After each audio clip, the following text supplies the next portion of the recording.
Back now to tell us what else he's been. So something that happens whenever these storms get to such a high populated area is the Hurricane Center does updates more hourly as compared to, they don't necessarily adjust the track so much, but they're very good about talking about the intensity and the position of the storm. So we have a 3 a.m. update, and if you take a look at the track, we can take it full screen. I'll walk over in front of the weather wall here so I can point at a few things for you. But still a Category 3 storm with winds at 120 miles per hour.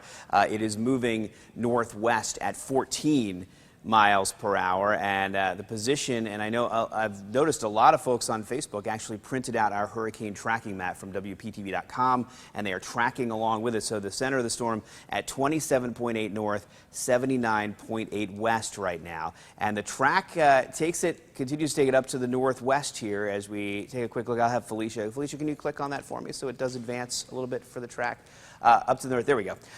Here is tomorrow morning. 8 a.m., so we're less than 5 hours away from that now, and getting very close to the Cape here, and eventually working up to Daytona Beach probably around 2 o'clock this afternoon. Jacksonville, the official track is just offshore by 8 o'clock tonight from Jacksonville, and this is when we'll really start to see things clearing out in our viewing area as we get to the late afternoon and evening hours. And Matthew keeps lifting to the north, up off the coast of Georgia overnight tonight, and right on the Georgia-South Carolina line by Saturday morning at 8 a.m. as a Category 2 storm. A Category 1 storm heading out to the west off the coast of South Carolina, maybe making it as far north as North Carolina before starting this curve.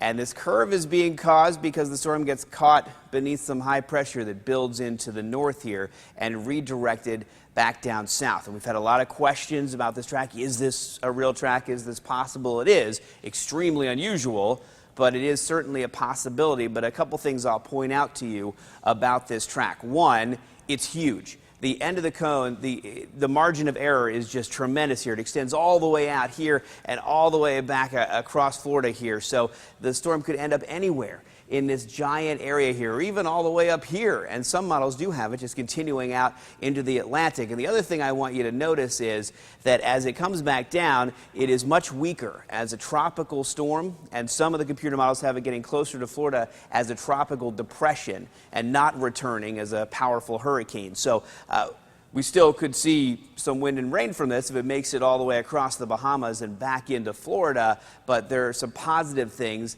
about this really bizarre track for Matthew with this giant turn down to the south. And it's still, we're talking about Tuesday, so we have a ways to go here, and we'll see how things unfold over the next few days. But currently, Matthew continuing to head to the north at a pretty fast clip at 14 miles per hour.